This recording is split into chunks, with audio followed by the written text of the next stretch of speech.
The conductor's empty stage the last note hung in the air like a question mark, fading into silence as Elijah Blackwood's hands remained suspended for one perfect moment. Then, as if a spell had broken, he dropped his baton to his side and turned to face his orchestra, his expression already hardening into displeasure. Second violins, you were rushing through the allegro again, and first chair cello. That vibrato was excessive during the third movement. We have a reputation to maintain.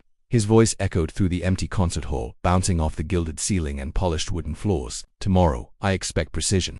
The musicians nodded silently, some exchanging glances that Elijah pretended not to notice. At 52 he had earned his reputation as the most exacting conductor in the Philadelphia Symphony Orchestra, and with it, a collection of prestigious awards that adorned his office walls. What he hadn't earned were friends or family. After rehearsal, Elijah lingered in the concert hall, running his fingers along the edge of his conductor's stand. The building was nearly empty now. Only the distant sound of the cleaning crew's vacuums disturbed the silence he both craved and dreaded. His footsteps echoed as he made his way to his office. The hallway walls were lined with photographs, conductors and soloists who had graced this stage over the decades. Elijah's portrait hung among them, his face stern and dignified, looking every bit the maestro the world expected him to be. No hint of the lonely man behind the perfectly tailored suit, Mr. Blackwood. The voice of his assistant, Naomi, broke through his thoughts. Your car is waiting. And don't forget, board meeting tomorrow at 4.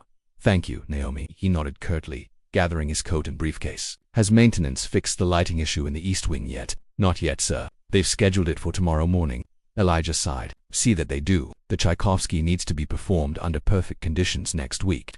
His penthouse apartment overlooked the city, lights twinkling like earthbound stars. Elijah poured himself a glass of scotch, the amber liquid catching the light as he settled into his leather armchair. On the coffee table sat a stack of sheet music, notes and corrections scribbled in red ink throughout. The walls of his living room were adorned with framed accolades and a few carefully selected pieces of art. No family photos, no personnel mementos. The phone rang, breaking the silence. His sister, Diana. Elijah, I just wanted to remind you about Daniel's graduation next month. He'd really love to see his uncle there. Elijah closed his eyes. His nephew. The boy was studying medicine, or was it law? He couldn't remember. I have the symphony season finale that weekend. Diana. I can't possibly. You always have something. Elijah. Her voice carried that familiar note of disappointment. One day you'll look up from your music stand and wonder where your life went. After hanging up, he moved to his baby grand piano, fingers dancing across the keys without conscious thought. Chopin's Nocturne in E-flat major, the piece his mother used to play. For a moment, he was 10 years old again, sitting beside her on the bench, marveling at how her hands could create such beauty. Morning came too quickly. Elijah's routine was precise. Coffee at 6:15, breakfast while reading musical journals, out the door by 7:30. The concert hall was quiet when he arrived, just how he liked it. He could think here, before the chaos of the day began. As he walked toward his office, he noticed a small figure crouched in the corner of the lobby, carefully wiping the marble floor. A man in his 30s, with warm brown skin and a focused expression. New maintenance staff, Elijah assumed.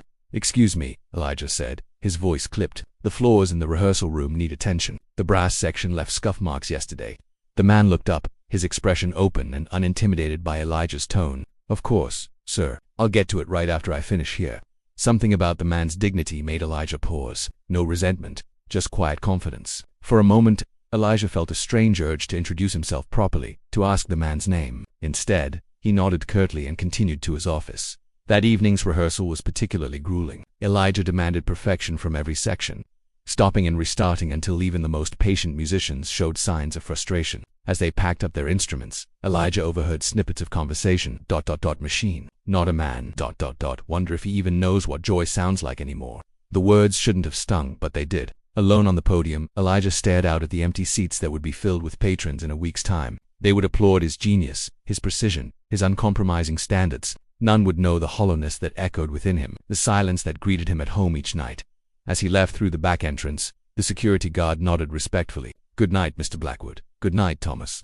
The night air was cool against his face as he walked to his waiting car. Just before climbing in, something caught his eye. The maintenance man from earlier. Walking away from the building, his shoulders slightly slumped with exhaustion. What would it be like, Elijah wondered, to live a simpler life, to work with your hands rather than your soul? He shook his head, dismissing the thought. This was the life he had chosen, the life he had sacrificed everything for. Music was his mistress, his companion, his legacy. Yet as his driver pulled away from the curb, Elijah found himself looking back at the concert hall, feeling strangely like he had forgotten something important inside.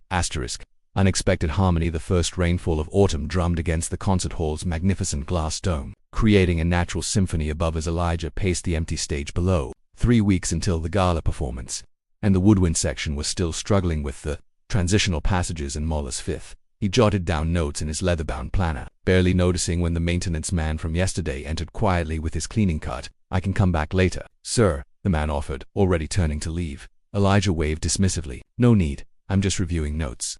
He glanced up briefly. "Your new started last month. Name's Mateo Reyes." The man's voice carried a slight accent, musical in its cadence. He moved efficiently, gathering discarded coffee cups and sheet music that had fallen to the floor. Elijah nodded absently, returning to his notes, but something made him look up again. The floors, they looked different. Mateo smiled, a flash of warmth in the austere space. "I use my grandmother's old recipe: olive oil and vinegar with beeswax. Better for the wood than those chemical cleaners." Elijah found himself oddly intrigued. "The acoustics do seem improved. Continue, then." For the next hour, Elijah worked at the grand piano while Mateo moved quietly around the hall. The silence between them was comfortable, occasionally broken by the soft melody Elijah played or the gentle sounds of Mateo's work. As Elijah was leaving, he noticed Mateo checking his watch anxiously. "Problem?" he asked, surprising himself with the question. "My daughter's school lets out early today. Usually I'd be finished by now, but they asked me to set up the chairs for tomorrow's youth orchestra program." Something stirred in Elijah's memory, a poster in the lobby announcing community outreach initiatives. The board's latest attempt at relevance, he'd thought dismissively. "I see," he said simply, and walked away. But halfway to his office, he stopped. "Mr. Reyes," he called back, "I can have Thomas help with the chairs. You should go collect your daughter." Mateo's expression of gratitude was so sincere it made Elijah uncomfortable. "Thank you, Mr. Blackwood. Sophia would be waiting alone otherwise." The next afternoon, Elijah was returning from lunch when he spotted the Mateo pushing a cleaning cart with a small girl perched atop it, giggling as her father made engine noises while navigating the corridor. "Papa, faster," she squealed, her dark braids bouncing. Then she noticed Elijah and immediately sobered, tugging at her father's sleeve. Mateo stopped abruptly. "Mr. Blackwood, I apologize. The school called Teacher Development Day. I couldn't find a sitter on short notice, but I promise she won't disturb anyone."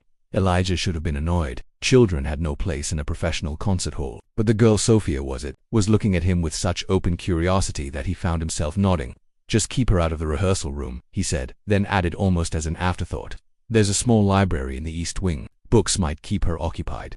Over the following days, Elijah found himself increasingly aware of Mateo and Sophia's presence. The girl was surprisingly well behaved, often sitting quietly with a book or helping her father with simple tasks. Once Elijah caught her mimicking a conductor's movements, using a pencil as an impromptu baton. "You like music?" he asked, startling her. Sophia nodded, eyes wide. "Papa plays guitar. He was teaching me before, ... double quotes. She trailed off, looking down. "Before what?" "Before Mama got sick. Now he works too much." Elijah didn't know how to respond to such honesty. "Well," he said finally, "there's a children's concert on Saturday afternoon, free to the public. Perhaps your father could bring you." "I think," he said slowly, "that I'm learning to appreciate a different kind of perfection." 2 days later, he filed the adoption application. The final movement. 7 years passed in a blur of school projects, music lessons, adolescent mood swings, and moments of unexpected joy. Sophia Reyes Blackwood, now 16, sat at the grand piano in their home, her fingers flying over the keys as she worked through a difficult passage of Chopin's Ballade No. 1. "The transition is still rough," she muttered, frustration evident in her voice. "I can't get it to flow." Elijah, gray, now prominent in his hair, leaned against the doorframe. "Try feeling it as a conversation rather than a technical challenge. The melody is asking a question that the harmony answers." She tried again, her approach subtly different. This time the passage sang with emotional clarity. "Better," Elijah nodded. "Much better." Sophia smiled, the expression transforming her face from intense concentration to youthful exuberance. "Do you think it's ready for the audition?" "I believe it is, but more importantly, do you think it's ready?" She considered this seriously, a habit that reminded him powerfully of her father. "Yes," she decided. "It feels right now."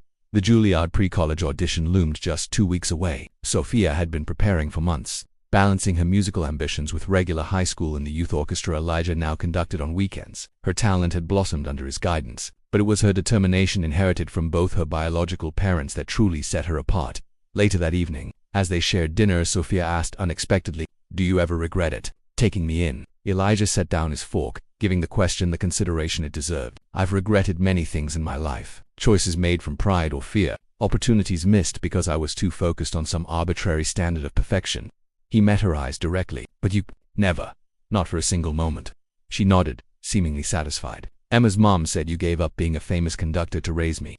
I didn't give up conducting. I simply conducted different orchestras for a while. He smiled slightly. And now that you're nearly grown, the Philadelphia Symphony has graciously agreed to take me back part-time. But your career trajectory was altered, she pressed, using vocabulary that reminded him she was no longer the small girl who'd once asked him why he was always so serious. Yes, he acknowledged. It was wonderfully so. The weekend before Sophia's audition, they visited the cemetery together, ritual they observed several times each year. The headstones for Mateo and Gabriela Reyes stood side by side, always adorned with fresh flowers and, often, small trinkets representing Sophia's latest achievements, a ribbon from a recital, a program from a concert, a report card. Today, she placed a CD beside the flowers, a recording of her playing Mateo's lullaby, now fully orchestrated by Elijah and performed by the Youth Symphony. I wish they could be there for the audition, she said quietly. Do you think they'd be proud? Without question, Elijah replied, his hand resting lightly on her shoulder. But they are with you, Sophia, in your music, in your determination, in that frown you get when you're concentrating exactly like your father's. She smiled through tears. And you'll be there, even though you have that important donor meeting. Wild horses couldn't keep me away. The donors can wait. The Elijah Blackwood of 7 years ago would never have made such a statement. That man had prioritized his career above all else, measuring his worth by professional achievements and critical acclaim. This Elijah, the one who had learned to make pancakes in the shape of musical notes, who had survived the hurricane of adolescent emotions, who had discovered that family wasn't defined by blood but by choice, knew better. Audition day dawned bright and clear. Sophia, uncharacteristically nervous, paced the apartment in her performance attire, deep blue dress that highlighted the graceful young woman she was becoming. What if I forget everything? What if my hands shake? What if I'm not good enough? Then you'll have learned something valuable, Elijah replied calmly. But you won't forget. Your hands won't shake. And you are more than good enough. You are extraordinary. The certainty in his voice seemed to steady her. As they drove to Juilliard, she asked suddenly, did my father ever audition for music school? Before everything, he was accepted to the conservatory in San Juan, Elijah told her. Recalling conversations with Mateo during those hospital vigils, full scholarship, he was apparently quite remarkable. Like mother, like father, like daughter, she asked with a small smile. Indeed, though entirely your own musician as well. The audition passed in a blur of nervous energy and focused performance. Sophia emerged from the hall, flushed but smiling. I played Papa's lullaby as my personal choice piece, she confided as they walked toward the exit. I don't know if it was technically impressive enough, but it felt right.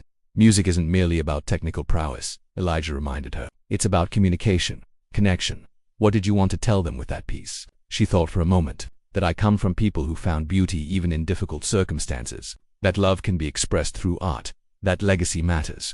Elijah felt his chest tighten with pride. Then you chose perfectly.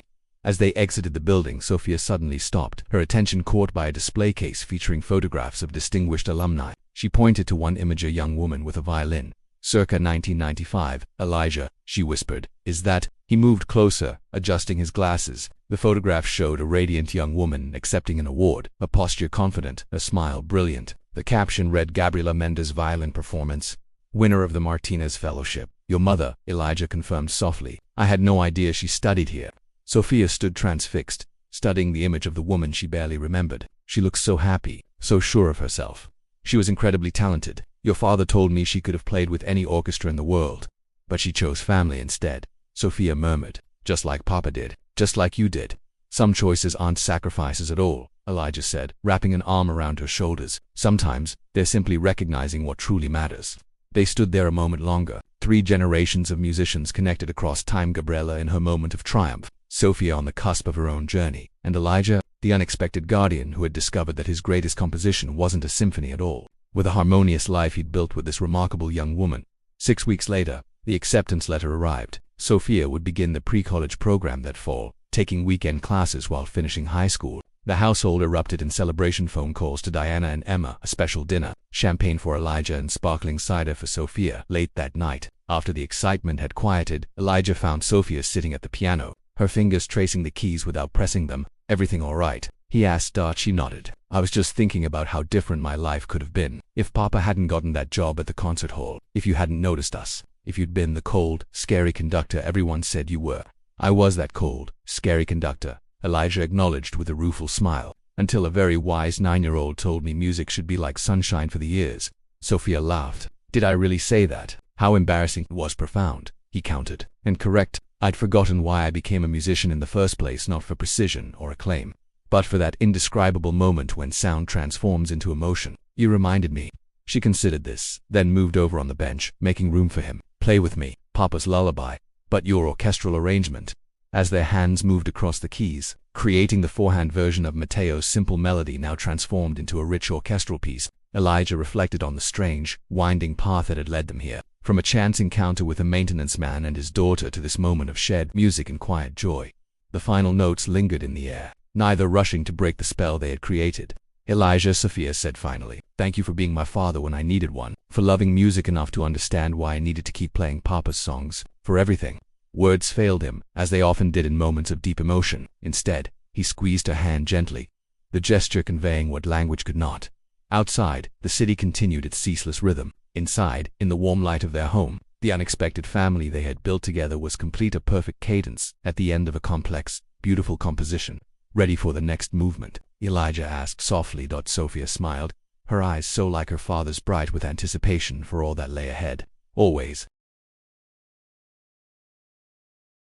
Well, she'd said after observing him attempt to help Sophia with homework, this is certainly not what I expected when you finally decided to have a personal life. I haven't decided anything, he'd responded testily. I'm merely fulfilling a promise. Diana's knowing smile had irritated him, but her practical advice about school routines and childhood grief had proven invaluable. By the second month, a tentative routine had emerged. Sophia attended the local school while Elijah worked from home, composing and reviewing scores. Afternoons were for homework, followed by dinner increasingly edible as Elijah mastered a handful of child-friendly recipes, and then music practices. Elijah on piano, Sophia hesitantly picking out melodies on her father's guitar. The social workers came and went, clipboards in hand, expressions guarded. Emergency guardianship had been extended, but permanent arrangements remained uncertain. Elijah found himself increasingly anxious about their visits, obsessively cleaning the apartment beforehand and rehearsing answers to potential questions. Why do they keep asking if I'm happy here? Sophia inquired after one such visit, her dark eyes serious. Don't they know we're both sad because Papa died? The simplicity of her observations stunned Elijah. Adults sometimes confuse different kinds of feelings, he explained carefully. We can be sad about your Papa and still find moments of happiness together, like when you helped me build that volcano for science class. Precisely, though I still maintain that we used excessive baking soda. Her giggle, the first he'd heard since Mateo's death, was like a perfect cadence after a series of unresolved chords. The most challenging moments came at night, when Sophia's grief manifested in nightmares that left her shaking and inconsolable. The first time it happened, Elijah had stood frozen in her doorway, entirely unprepared for the raw emotion pouring from this small person. Eventually, instinct had overridden his awkwardness, and he'd sat beside her, one hand tentatively patting her back until the sobs subsided. Now, these nighttime comforting sessions had developed their own rhythm. He'd sit on the edge of her bed, sometimes reading aloud, sometimes simply being present until she drifted back to sleep. One night, after a particularly bad dream, Sophia had asked in a small voice, "Do you think Papa and Mama can see me?" The question had caught Elijah off. His own relationship with spirituality was complicated at best, non-existent at worst. But looking at her hopeful expression, he couldn't bring himself to offer platitudes or dismiss her concern. "I don't know," he'd answered honestly, "but I think love like theirs doesn't simply disappear. Perhaps it transforms, like a musical theme that changes throughout a symphony but remains recognizable." She'd considered this seriously. "So, even though we can't hear it clearly anymore, the music is still playing somewhere." "Something like that. I like that idea." She'd settled back against her pillows. "Mr. Blackwood, yes. Can I call you Elijah? Mr. Blackwood sounds like I'm in trouble." He'd smiled despite himself. You may progress came in small, unexpected moments. The day Sophia brought home an A on a math test and ran to show him first thing. The afternoon Elijah returned from a brief meeting at the symphony to find she'd attempted to make dinner. Disastrous but touching experiment in pasta preparation. The evening they sat side by side at the piano, and he realized he'd spent an hour teaching her basic scales without once thinking about his unfinished composition or unanswered emails. 3 months after Mateo's death, Elijah received a call from the principal cellist of the orchestra. "We miss you, maestro," David said without preamble. "The guest conductors are adequate, but, well, the orchestra wants to know when you're coming back." The question gave Elijah pause. In truth, he'd barely thought about returning. His days were now filled with school schedules, music lessons, and the thousand small challenges of raising a child. The concert hall, once the center of his universe, felt like a distant memory. "I'm not certain," he admitted. "My situation has become ...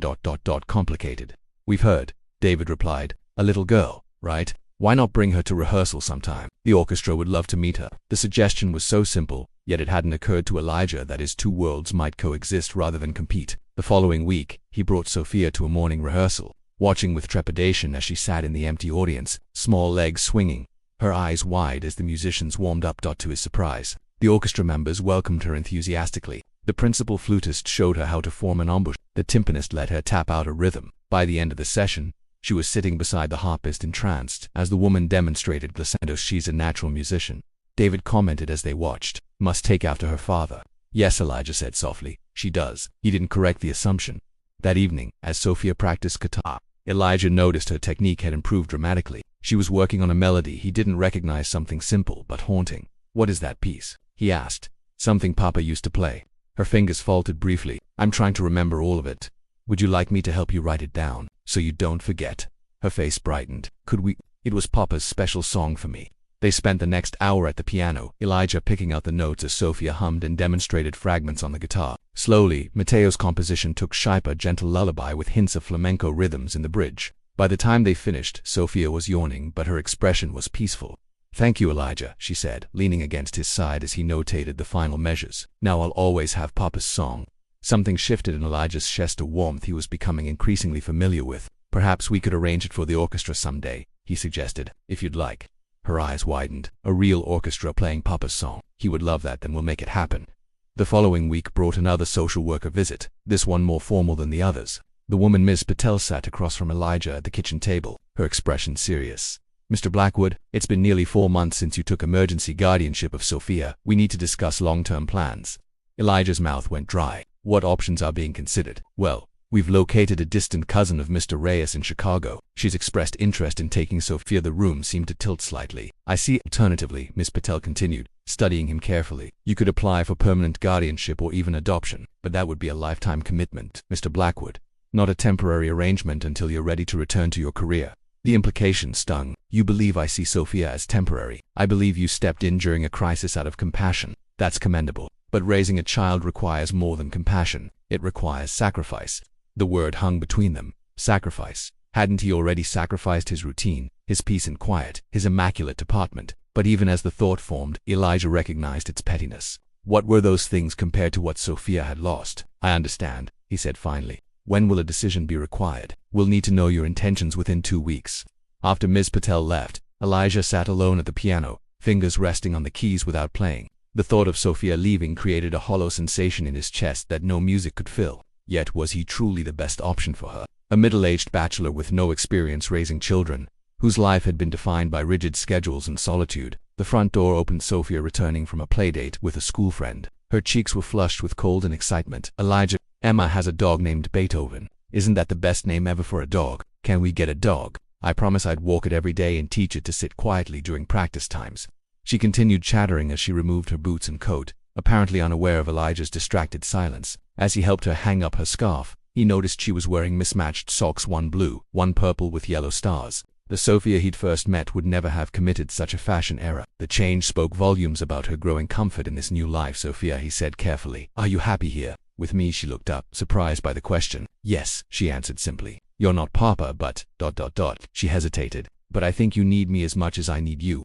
The observation, so innocent yet profound, left Elijah speechless. That night, he called his sister. Diana, I'm considering adopting Sophia. The silence that followed was brief but telling. Well, it's about time you admitted it, she finally replied. The rest of us have known since you took her in.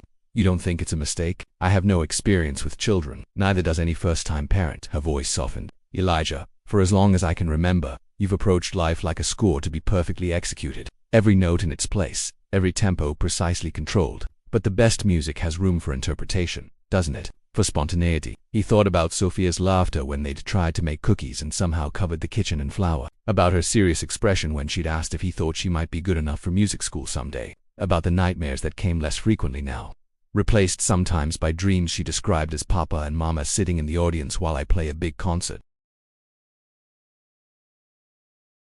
The following Saturday, Elijah found himself scanning the audience during the children's concert. He told himself he was merely checking attendance figures, community outreach statistics for the board. But when he spotted Sophia sitting with Mateo in the back row, her eyes wide with wonder as the orchestra played selections from Peter and the Wolf, something unfamiliar tightened in his chest.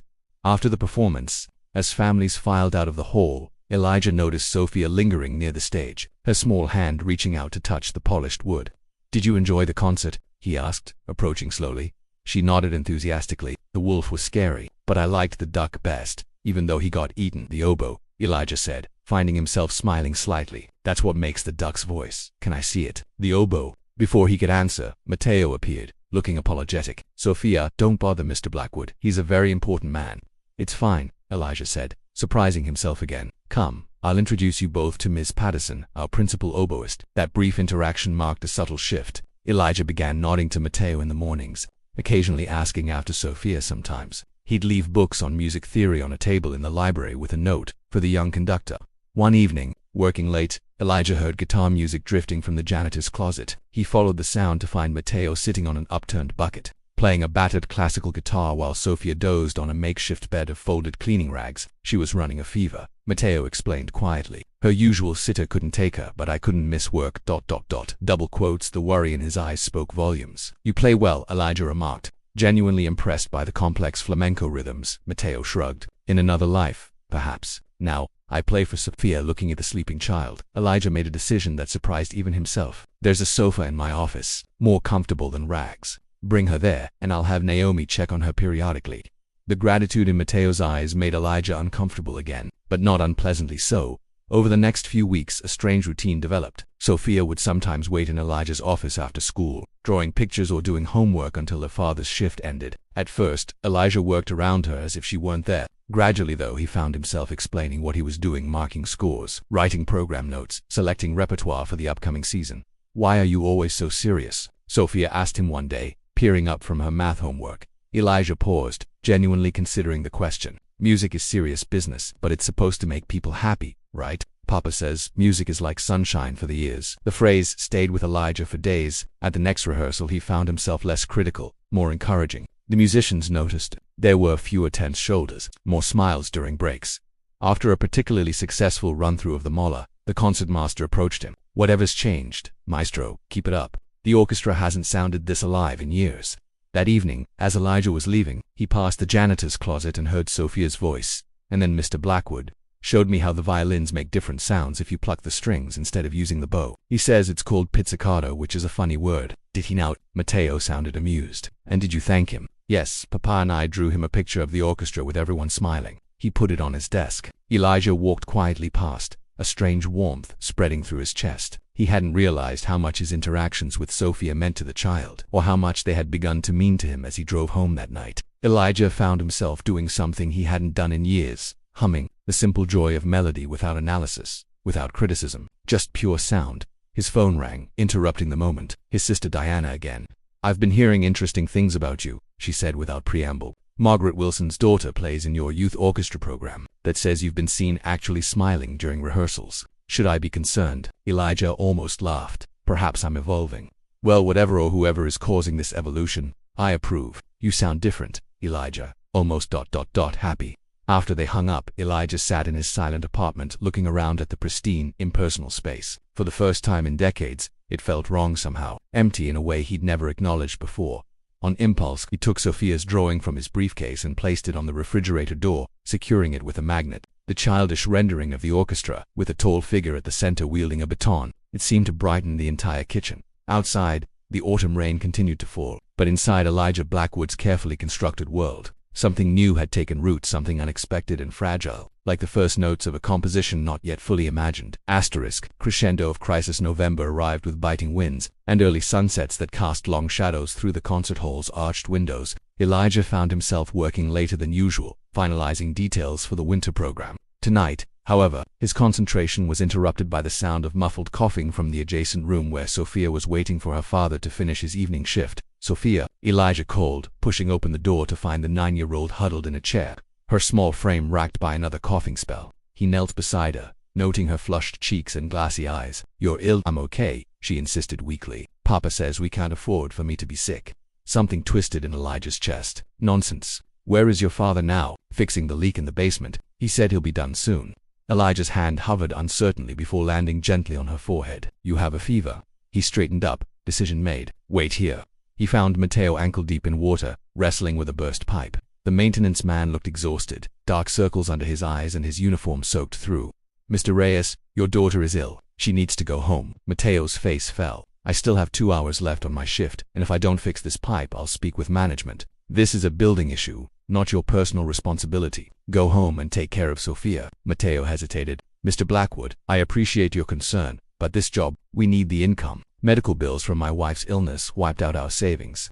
Elijah hadn't known Mateo was a widower. The revelation settled uncomfortably in his mind as he considered the man before him, barely 30, raising a child alone, working a physically demanding job while carrying invisible burdens. Take her home, Elijah insisted. I'll ensure your pay isn't affected. The gratitude in Mateo's eyes made Elijah uncomfortable, but he nodded brusquely and turned away. The next morning, Elijah was surprised to find his office phone ringing at 7 a.m. The voice on the other end was strained, barely recognizable as Mateo's. Mr. Blackwood, I'm sorry to call you directly, but I didn't know who else. Sophia's much worse. High fever, difficulty breathing. We're at Memorial Hospital now. Elijah's hand tightened on the receiver. What do the doctors say? Pneumonia. They want to admit her. But my insurance, there's a deductible I can't cover right now. Mateo's voice broke. I wouldn't ask, but could you tell Mr. Jensen I'll be late today? I need to figure this out. Stay where you are, Elijah said firmly. I'm coming. He wasn't sure what compelled him to drive to the hospital instead of simply making a phone call to the facility's manager. Something about the fear in Mateo's voice, perhaps, or the memory of Sophia's small body shaking with coughs. Whatever the reason, Elijah found himself striding through the emergency room doors 40 minutes later.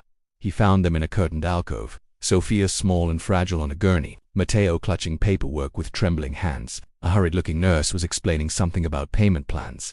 Mr. Reyes, Elijah called out. 3 heads turned toward him. What are you doing here? Mateo asked, clearly shocked. Ensuring this child receives proper care. Elijah replied, then turned to the nurse. I'll cover any costs not addressed by insurance. Please proceed with whatever treatment she needs. The next few hours blurred together. Sophia was admitted to the pediatric ward. Doctors spoke of respiratory support, IV antibiotics, monitoring. Through it all, Mateo sat beside his daughter's bed, murmuring comforting words in Spanish while she drifted in and out of consciousness. Elijah found himself in a hard plastic chair in the corner of the room, ostensibly reviewing scores for next week's performance, but actually watching the pair with growing concern. He should leave. This wasn't his place, wasn't his family, yet his feet remained rooted to the floor. You don't have to stay, Mateo said quietly, when Sophia had finally fallen into a fitful sleep. I know. Elijah set aside his work. Tell me about her mother. The question surprised them both. But after a moment, Mateo's expression softened. Gabriela. We met in music school in Puerto Rico. She played violin beautifully. We had plans to start a small music school together. He looked down at his rough, calloused hands. Cancer changed everything. We moved here for treatment, but he shrugged, the simple gesture conveying oceans of loss. And you became a janitor instead of a musician. I became a father first, everything else second. Mateo gently smoothed Sophia's hair from her forehead. She's all I have left of Gabriela. 3 days passed. Sophia improved gradually, her breathing easier, her fever subsiding. Elijah found himself shuttling between the hospital and the concert hall, delegating rehearsal responsibilities to his assistant conductor for the first time in years. On the 4th day, as Elijah arrived with a stuffed bear and a book of musical fairy tales, he heard laughter from Sophia. A sound so unexpected in the sterile hospital environment that he paused in the doorway. Sophia was sitting up, her dark eyes animated as she told her father about a dream, and then all the instruments grew legs and started dancing. The tubas were so funny, Papa. They kept bumping into things. The moment was so intimate that Elijah felt like an intruder. He was about to step away when Sophia spotted him. Mr. Blackwood, you came back. Her smile was radiant despite her pallor. Did you bring me another book? Something in Elijah's expression must have changed, because Mateo gave him a curious look. That evening, after Sophia had fallen asleep, the 2 men sat in the hospital cafeteria over cups of terrible coffee. The doctors say she can come home tomorrow, Mateo said. Thanks to you. I merely expedited the paperwork, Elijah replied stiffly, uncomfortable with gratitude. No, you did much more. Mateo hesitated. But I don't understand why. We're nothing to you. The question hung in the air between them. Why, indeed? Elijah had asked himself the same thing repeatedly over the past days. He had no answer that made logical sense, only an inexplicable certainty that he couldn't have done otherwise. Your daughter, he said finally, reminds me of someone who, myself, perhaps, before I forgot how to listen to music instead of just analyzing it. They lapsed into silence, but it was a companionable one. As they were leaving, Mateo's phone rang. His expression darkened as he listened. Everything all right? Elijah asked when the call ended. That was our landlord. The building's been sold. All tenants have 30 days to vacate. Mateo ran a hand through his hair. Perfect timing. The universe, it seemed, was determined to test Mateo Reyes. But as Elijah drove home that night, an idea began forming in his mind, ridiculous, impractical, completely unlike him. Yet by morning it had taken such firm hold that he found himself unable to dismiss it.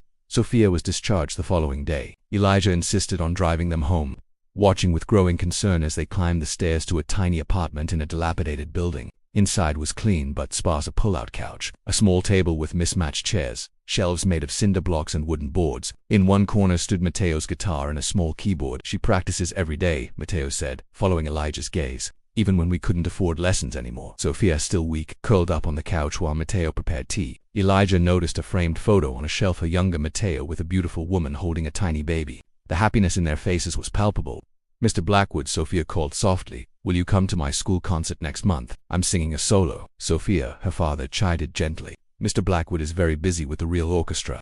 "It would be my pleasure," Elijah heard himself say. He left shortly after, but the image of that small, precarious home stayed with him. That night, unable to sleep, he paced his spacious penthouse, stopping before the floor-to-ceiling windows overlooking the city. Somewhere out there, a man and his daughter were facing an uncertain future. The following morning, Elijah made several phone calls. By afternoon, he had secured a small apartment in a well-maintained building near the concert hall, one owned by a board member who owed Elijah a favor. The rent was reasonable, the location perfect for Mateo's commute. When he presented the option to Mateo, he expected gratitude. Instead, he received hesitation. "This is too much," Mateo said. "We can't accept more charity." "It's not charity," Elijah insisted. "It's a practical solution. The symphony needs a full-time maintenance supervisor for the historic building elements. The position comes with subsidized housing. The board approved it this morning." It wasn't entirely a fabrication. The board had indeed rubber-stamped the proposal Elijah presented, though they'd seemed puzzled by his sudden interest in facilities management. A week later, as Elijah helped carry boxes into the new apartment, he watched Sophia race from room to room in delight. "Papa, look, my own room, and a real desk for homework." Mateo smiled, but there was a shadow behind his eyes that Elijah couldn't interpret. "Is something wrong?" Elijah asked when Sophia was out of earshot. Double quotes. "No, it's just ... Mateo hesitated. "I had a checkup yesterday. Routine physical for the new position. The doctor found something. Probably nothing, but with my family history," he trailed off, then forced a smile. "I'm sure it's fine." But it wasn't fine. 2 days later, Mateo collapsed while at work. By the time Elijah reached the hospital, doctors were already using words like aggressive, advanced, and metastasized. The same cancer that had taken Gabriella had been silently growing in Mateo. Was brought to the hospital by a neighbor. Elijah found her sitting alone in a waiting room, small feet dangling above the floor, eyes wide with fear. When she saw him, she ran into his arms without hesitation. "They won't let me see Papa," she sobbed against his chest. "Is he going to heaven like Mama?" Elijah held her tightly, words failing him. What could he possibly say to this child who had already lost so much? In the days that followed, Mateo's condition deteriorated rapidly. During his brief periods of consciousness, his thoughts were only of Sophia. "She has no one," he whispered to Elijah during one such moment. "My parents are gone. Gabriella's family is in Puerto Rico, but they're elderly, struggling themselves."